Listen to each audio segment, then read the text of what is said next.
Everybody knows that The Simpsons has gone downhill today, but not everybody knows that it really all started with a coma. So in October 1992, Fox aired an episode of The Simpsons called Homer the Heretic. In the episode, Homer decides that he's not gonna go to church because it's cold outside, and he split his pants because, I don't know if you know this, but Homer has a fat ass. Stupid sexy Simpson. Anyway, Marge is not happy with Homer's decision, but allows him to do it anyway while she and the kids suffer through a brutally cold sermon. The whole time, Homer is having a blast at home and blocking his arteries to his heart's to his heart's conclusion, I guess? When Marge and the kids come home, Homer tells them that he had the best day of his life and that he plans to never attend church again, which horrifies Marge. And that night, he has a dream where he meets God, who initially is furious about Homer not going, but he comes to understand and agrees to let Homer worship in his own way. So Homer invents his own religion, and basically just does whatever benefits him, which I'm pretty sure is how Scientology started too. Everyone tries to convince Homer to go to church, but he refuses. He's committed to his own religion. But the next Sunday morning, while the family's at church, Homer is asleep at home with a lit cigar, and he ends up setting the house on fire.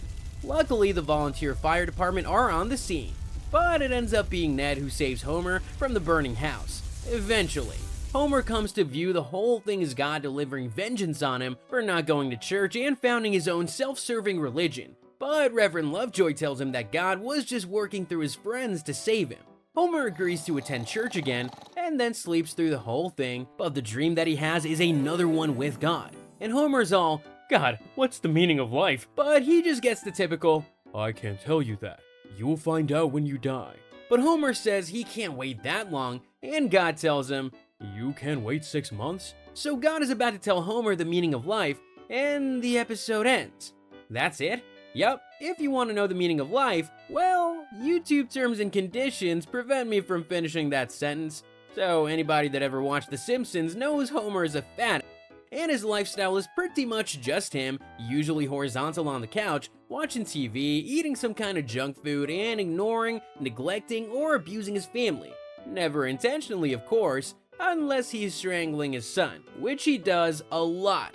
But now he's had a serious health scare. He's gonna change his ways, right? That always happens. People have a brush with death and change their lives. Yeah, Homer Simpson is not people. Actually, it's kinda surprising he lasted this long. Let's jump ahead 6 months later. It's April 1993. Fox airs a new episode of The Simpsons. Well, not a new episode, but a new episode. You'll see. It's called So It's Come to This, a Simpsons clip show. It's basically just highlights of old episodes with some new material. Clip shows always suck, but we're gonna focus on what matters. So the whole episode is set on April Fool's Day, and we open on Homer pulling all these really kind of abusive pranks on Bart, where he blinds his son with tape and leaves rotten milk out for him to drink. And eventually Bart is like, "Screw this, I'm getting him back." So he gets a paint shaker from a hardware store to shake up a Duff beer can, and he turns the thermostat so high that his dad gets extremely sweaty. So when Homer comes in to get the beer from the fridge, the giant explosion is so big that Homer ends up paralyzed and in a wheelchair. So while everyone waits for Homer to make his recovery, they come up with some stupid reason to look back on all the hardships Homer's faced in the past. Honestly, it's a real bummer of an episode all around. But then Homer gets hungry, and of course, there's another problem. So he goes to the candy machine trying to get some chocolate, and in the process, he manages to pull the machine down and tip it on himself, crushing him and putting him into a coma. A coma, yeah. And then Mr. Burns arrives and tries to pull the plug on his life support to avoid paying his life insurance. It's really a laugh-a-minute episode. At the end of the episode, Bart feels so guilty for having basically crippled his father for life that he emotionally admits he shook the beer can up. He orchestrated this whole prank that has now caused so much pain for the family. And that emotional confession gets through to Homer, who hears his son's deep-rooted regret and tearful love of his dad, and decides to immediately choke the ever-loving crap out of his son, which Marge and the other members of the family love because he's back to normal. So that's healthy. Anyway, Homer tries to pull one final prank on the family, but they reveal that the date is May 16th, that Homer was in a coma for 7 weeks, and that he lost 5% of his brain. But it's kind of sudden for him to just wake up from a coma and continue abusing his family, right? Well, what if he never woke up? What if, after this episode, Homer Simpson is now just trapped in a bed, being fed through a tube as some fat, unconscious, lifeless vegetable? Yeah, okay, I see. There's really no difference between his pre-coma and post-coma life. Okay, that's really the best way for him to go, I guess. Second to being caught in a donut factory explosion. The point is, what if every episode after this one is all in Homer's imagination?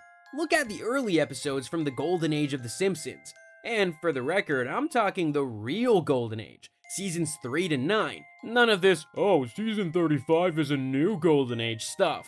I'm not the one in a coma, buddy. You can't fool me. If you look at the early days of the golden age, the plots are grounded and believable. Everything that happens could happen in real life. Mostly. Lisa has a crush on her teacher, Homer tries to get sober, Marge considers having an affair with a French bowling tutor. Okay, that last one is more of a cry for help. Every word in that sentence is a massive red flag. But the point is that all of them are grounded in something real that many people will have experienced, except for that last one, which is so wrong. Yet, everything that comes after this episode is not relatable at all, unless you're a wealthy eccentric with a touch of schizophrenia. We have episodes where Homer, an idiot, goes to space, where Bart adopts an elephant he keeps in the backyard, where Burns catches the Loch Ness Monster. There's even a whole episode where Principal Skinner is revealed to be an imposter committing major identity fraud. And the whole town literally just changes the law because they kinda like him? I guess Homer was having a stroke during that episode. So Homer's in a coma and his imagination is now just going nuts, right? Inventing all of these elaborate, ridiculous, absurd stories in his own mind. Things he's accomplished or that his family are doing. He has no limits to what he can achieve in his own mind. And it also means that he's gonna stay the same age forever. Because, I mean, he's basically God with one less finger and a lot less brain cells. Well, depending on the severity of the coma, probably one less brain too. In every episode, The Simpsons do not age. We see these flash forward episodes where everybody is either really successful or hitting rock bottom. But ultimately, they're still trapped in the same age pretty much forever. Their voices, of course, get significantly worse as they get older, which is kinda weird. I mean, when Marge opens her mouth these days, it sounds like she's been chain-smoking a volcano. But Homer's in a coma, and they're gonna stay the same age because this is how he remembers them. They're never, ever gonna age or change their appearance in any drastic way because that would be a whole other family. So this gives an opportunity to address one of the most common and valid criticisms of modern Simpsons. The characters suck now. They used to be really smart and funny, and Homer was a good guy. He cared about his family. I mean, yes, he would choke his son to the point his eyes bulged out, and he was pretty selfish and neglectful as a father, and a generally terrible husband, and yeah. But he cared, man. Now Homer's an idiot, Marge nags all the time, Bart is just a brat, Lisa just sucks generally, and Maggie is... Okay, Maggie gets a pass, but for the rest of them, this makes sense if he's in a coma. I mean, people in comas don't get smarter, right? So it makes sense that he would just reduce them to these core personality traits that he remembers, and then have those get increasingly stupider. I mean, he may well be brain dead, no offense to the writers. Actually, people in comas are often not brain dead. A lot of the time, what happens in the world around them feeds into their subconscious, so music, movies, and TV playing around them can also have an impact. Now, let me just ask you a question.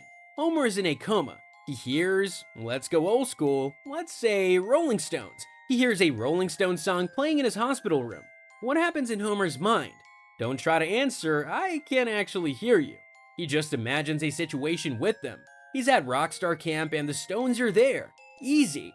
This is why all the celebrities turn up after that clip show episode. It's why, for no good reason, Elton John or Lady Gaga or Stephen Hawking show up. Homer is hearing something about them in the real world and just inventing stories for them to be involved in. Ironically, the writers do the same thing. Again, no offense, but, you know, cool it with the guest stars.